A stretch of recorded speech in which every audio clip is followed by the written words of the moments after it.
भगवान, 5 विकारों का गोदान। द्वार खड़े हैं शिव भगवान, 5 विकारों का गोदान। जब छोड़ेंगे 5 विकार, तभी मिटेगा भ्रष्टाचार। जब छोड़ेंगे 5 विकार, तभी मिटेगा भ्रष्टाचार। ये कलयुग, जा रहा है, ये सतयुग, आ रहा है, ये कलयुग, जा रहा है, सतयुग, आ रहा है। जन्म मरण से न्यारा कौन, एक शिव परमात्मा, मुक्ति जीवन मुक्ति दाता कौन, एक शिव परमात्मा, सबका सद्गति दाता कौन, एक शिव परमात्मा, सृष्टि का रचयिता कौन, एक शिव परमात्मा।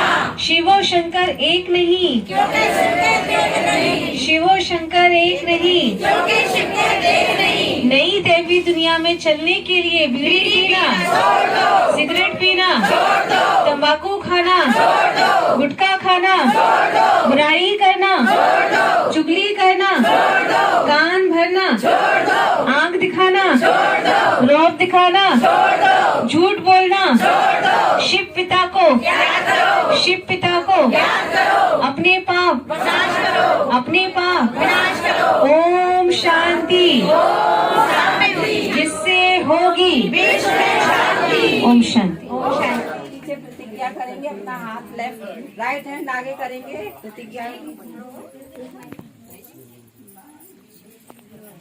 सभी हाथ आगे करेंगे झंडे के नीचे और बाबा के सामने प्रतिज्ञा करेंगे। 87 त्रिमूर्ति शिव जयंती पर हम सभी संकल्प करते हैं। 87 शिव जयंती के उपलक्ष्य में हम सभी संकल्प करते हैं। सदा साक्षी दृष्टा स्थिति द्वारा, सदा साक्षी दृष्टा स्थिति द्वारा हर परिस्थिति में, हर परिस्थिति में अचल अडोल रहेंगे। अचल अडोल रहेंगे। दूसरा, शुभ भावना, शुभ भावना, शुभ कामना के मंत्र द्वारा, शुभकामना के मंत्र द्वारा हर आत्मा को संतुष्ट करेंगे हर आत्मा को संतुष्ट करेंगे और संतुष्ट रहेंगे। और संतुष्ट रहेंगे। सदा मीठे बोल, सदा मीठे बोल, मुस्कुराते हुए चेहरे द्वारा, मुस्कुराते हुए चेहरे द्वारा हर एक के साथ, हर एक के साथ मधुरता संपन्न व्यवहार करेंगे। मधुरता संपन्न व्यवहार करेंगे। करावन हार की स्मृति में रहे, करावन हार की स्मृति में रहे, कर्म योगी जीवन का, कर्म योगी जीवन का एग्जाम्पल बनकर दिखाएंगे। एग्जाम्पल बनकर दिखाएंगे। अपनी सूक्ष्म वृत्तियों को भी, अपनी सूक्ष्म वृत्तियों को भी पवित्र बनाकर, पवित्र बनाकर वायुमंडल को शक्तिशाली बनाएंगे। शक्तिशाली बनाएंगे। संगम युग के समय और संकल्प को, संगम युग के समय और संकल्प को बचत कर सदा समर्थ स्थिति में रहेंगे। इंद्रिय सुखों से उपराम रहे, इंद्रिय सुखों से उपराम रहे, सदा अति इंद्रिय सुख का अनुभव करें। सदा अतीन्द्रिय सुख का अनुभव करेंगे। ओम शांति। ओम शांति।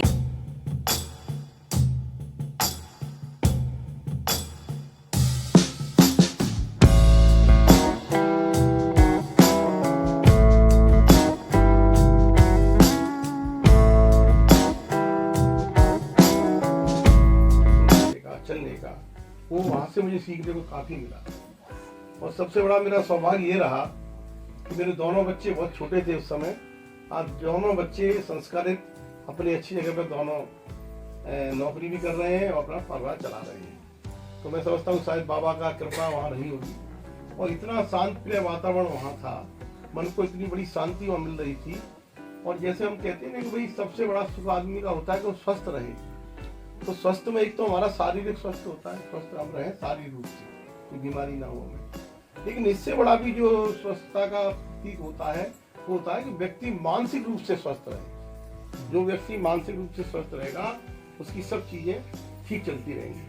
तो मानसिक रूप से स्वस्थ आपको रहना है तो माउंट आबू जाकर के जितना भी दीदी बताएं उसमें आप जरूर सम्मिलित होइए, वहाँ होके आइए। तो वहाँ जिस तरह के प्रवचन देते हैं लोग, वहाँ बड़े बड़े लोगों ने अपना समर्पण करके, जो जिनकी अपार संपत्ति थी, अपार ज्ञान का भंडार है जिनके पास, आज वो वहाँ पर जो है हम सबको हम मार्गदर्शन देते हैं, बताते हैं तनाव मुक्त कैसे रहा जाए। आज तनाव के जीवन में हम सब जी रहे हैं और पूरा देखते हैं। आप देखते हैं, मैं तो चूंकि चिकित्सक भी हूँ पेशे से, तो इतने मरीज बढ़ रहे हैं, कैंसर के बढ़ रहे हैं, ब्लड प्रेशर के बढ़ रहे हैं, हार्ट डिजीज के बढ़ रहे हैं, और तमाम जो टेंशन से युक्त जितनी बीमारियां होती हैं वो बहुत बढ़ती जा रही हैं। अभी मैं देख रहा पेपर में 20 साल के बच्चे को हार्ट अटैक हो गया। अब हम लोगों को बड़ा आश्चर्य होता है, 20 साल के बच्चे को हार्ट अटैक हो गया, क्या मतलब? इसका मतलब ये है कि आदमी अपना जीवन ठीक नहीं जी रहा है, तनाव में जी रहा है, ढंग से खा नहीं रहा है, ढंग से रह नहीं रहा है, ढंग से अपना आचरण नहीं कर रहा है। ये सब कारण होते हैं। तो ये सब चीजों से मुक्ति मिलनी है। तो मैं समझता हूँ इससे ज्यादा हमारा जो ईश्वरी विद्यालय वहाँ चल रहा है काबू में, उससे ज्यादा एक उचित स्थान, एक आदर्श स्थान और कोई नहीं हो सकता। क्योंकि मेरा लगभग 32 वर्ष का राजनीतिक जीवन हो गया है और मुझे विभिन्न जगह, तमाम जगह जाना होता है। मैं किसी के नेगेटिविटी की तरफ नहीं जाना चाहता, नकारात्मक नहीं जाना चाहता। मैं केवल रचनात्मक बात करना चाहता हूँ, पॉजिटिव। लेकिन जो हमें ब्रह्म कुमारी आश्रम में जो एक तरह से वातावरण मिलता है और सीखने को मिलता है, आदमी सीखने वाला हो तो उसका कल्याण हो जाएगा।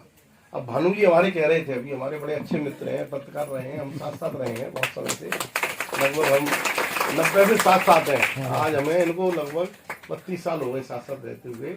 अब ये कहते हैं नीचे बैठना चाहता हूँ। अरे भाई आप भानु हैं, आप सूर्य देवता हो, और सूर्य देवता इस पृथ्वी पर आ गया तो यहाँ जीवन ही नहीं रहेगा। बहुत बढ़िया। तो वहां से तो एनर्जी मिलती है हम लोगों को, सोलर एनर्जी मिलती है और जीवन चलता है। जितने भी एटमॉस्फेयर में कीटाणु होते हैं, बैक्टीरिया, वायरस होते हैं, बीमारी फैलाते हैं, उन सबको किल करते हो आप। आपकी अल्ट्रावायलेट वेव आती है, तो आप वहीं उचित स्थान में बैठिए, आप वहीं से हमको आप प्रकाश देते रहिए, जिससे हम लोगों का कल्याण होता है। मैं समझता हूँ कि देखिए ये हमारा धार्मिक स्थल है और धार्मिक स्थल में हम लोगों को बोलने का ज़्यादा उचित नहीं होता, क्योंकि दीदी ने आदेश किया, बोल रहा हूँ यहाँ तो आकर के जितना हम सुने, जितना हमारा ज्ञान का अपना मतलब ज्ञान हमारा बढ़े, उस समय का सदुपयोग करना चाहिए। मैं थोड़ा विलम्ब से भी हो गया, इसलिए क्षमा भी चाहता हूँ, थोड़ा विलम्ब हो गया। दीदी ने 8:30 का समय दिया था, लेकिन कुछ ड्राइवर लेट आने की वजह से थोड़ा विलम्ब हो गया, तो इसके लिए मैं क्षमा चाहता हूँ। और पुनः आप सबका अभिनंदन करते हुए, स्वागत करते हुए, और इस आशा के साथ कि पहले वैसे भी जितने महान पुरुष हैं कोई ना कोई एक को दे के जाते हैं स्लोगन, तो हमारे महावीर स्वामी भगवान ने कहा है कि हम सुधरेंगे जग सुधरेगा। तो हम सुधरें, हम सुधरेंगे, हमारा परिवार सुधरेगा, हम दूसरों को सुधारेंगे। तो ये वेव चलनी चाहिए पूरे उसमें। यहाँ शांति मिलती है, आदमी सब कुछ छोड़ देता है। जैसा परमपिता परमात्मा बाबा के बारे में कहा जाता है कि उनके पास अपार संपत्ति थी, इतनी संपत्ति थी उनके पास कि वो जो चाहे कर सकते थे। लेकिन जब उनको भगवान शिव के दर्शन हुए, भगवान शिव उनके अंदर प्रविष्ट हुए, तो उनके अंदर वृत्ति आ गई। उन्होंने पूरा जीवन, पूरा जितना संसाधन धन उनके पास था, वो सब जनता के कल्याण के लिए समर्पित कर दिया। जब ऐसे लोगों के बारे में हम पढ़ते हैं, जानते हैं, तो कुछ थोड़ा बहुत, हमसे एक साधारण व्यक्ति है, लेकिन थोड़ा बहुत तो कुछ अंदर हलचल होती है। आपने रखा होगा कि नमक नहीं खाएंगे, अन्न नहीं खाएंगे, है ना। लेकिन बाबा ने कल विशेष मुरली में बोला था, परसों जो मुरली चली थी अव्यक्त बाप दादा की, बाबा ने उसमें 3 प्रकार के व्रत की बात कही थी। एक व्रत है व्यर्थ संकल्पों का व्रत। व्यर्थ संकल्प, बाबा ने व्यर्थ संकल्प के लिए भी अंडरलाइन खिंचवाया था, व्यर्थ संकल्प। दूसरा व्रत बाबा ने कहा था नेगेटिव का व्रत, और तीसरा व्रत बाबा ने कही थी अपवित्रता का व्रत। और अपवित्रता का मतलब ये नहीं कि हमने ब्रह्मचर्य व्रत का पालन कर लिया तो हम पवित्र हो गए। अपवित्रता अर्थात जिसके मन में भी किसी प्रकार के गलत संकल्प ना जाए, ये है व्रत रखना। स्थूल में तो हमने व्रत रख लिया। आज हमारा भोला चौदस का व्रत है, आज संतोषी मैया का व्रत है, आज इसका व्रत है, आज उसका व्रत है भूखे रह लिए। लेकिन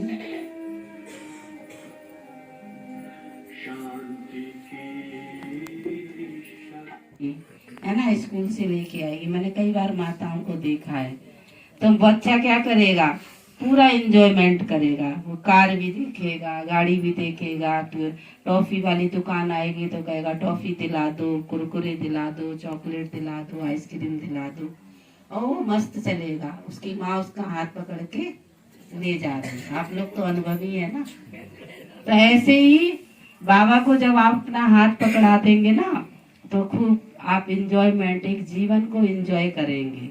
और जब कई बार क्या होता, हाथ छूट गया, माँ का हाथ छूट गया, तो चॉकलेट कोई देगा क्या, नहीं चॉकलेट नहीं चाहिए, मुझे घर जाना है, मेरी मम्मी नहीं मिल रही है, बस उसी में ही वो द्वंद्व में फंसा रहेगा। तो ये है, भगवान को अपना हाथ पकड़ेंगे, पकड़ा देंगे तो सदा खुश रहेंगे, मस्त रहेंगे।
अपवित्रता है तो दुख शांति है।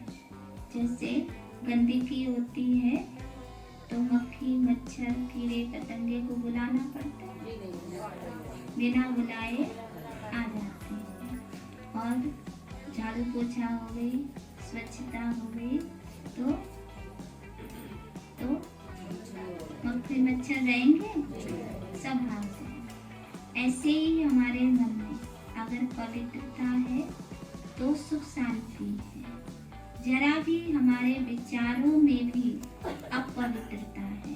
कई बार हम ब्रह्मचर्य व्रत का तो पालन कर लेते हैं, लेकिन किसी के लिए हम गलत सोचते हैं, मन में व्यर्थ संकल्प चलते हैं, तो हमें सुख शांति की अनुभूति नहीं होती।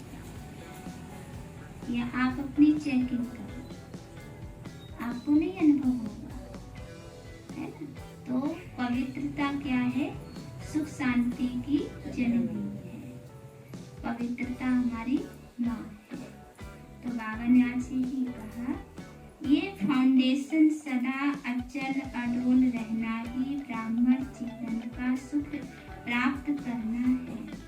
कभी कभी बच्चे जब बाप से रूह रेहान करते अपना सच्चा चार्ट देते हैं तो क्या कहते हैं? बाबा से बच्चे बातचीत करते हैं तो चार्ट देते हैं तो क्या कहते हैं कि जितना अति इंद्रिय सुख, जितनी शक्तियाँ अनुभव होनी चाहिए उतनी नहीं है। या दूसरे शब्दों में कहते हैं कि लेकिन सदा नहीं है। है तो सही, लेकिन सदा नहीं है तो सही, लेकिन सदा नहीं। अतीन्द्रिय सुख का अनुभव होता है, लेकिन कभी कभी सदा नहीं है। इसका कारण क्या है? पूछा बाबा, इसका कारण क्या है? कहने में तो मास्टर सर्वशक्तिवान कहते हैं। अगर पूछेंगे कि मास्टर सर्वशक्तिवान हो तो क्या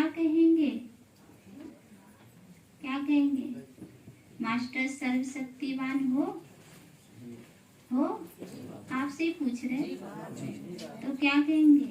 हम्म? कहेंगे ना हाँ, क्या कहेंगे? हाँ। ना तो नहीं कहेंगे ना, कहते तो है हाँ, मास्टर सर्वशक्तिवान हूँ। तो सर्व शक्तियाँ कहाँ चली जाती हैं? कहाँ चली जाती हैं? और है ही ब्राह्मण जीवनधारी, नामधारी नहीं। कैसे हो? जीवनधारी। नामधारी ब्राह्मण तो दुनिया वाले हैं, आप सबके तो जीवन में है, इसलिए आप कौन हो? जीवनधारी ब्राह्मण है। वो ब्राह्मण क्या करते हैं? कि नाम के तो ब्राह्मण है और कर्म के ब्राह्मण नहीं।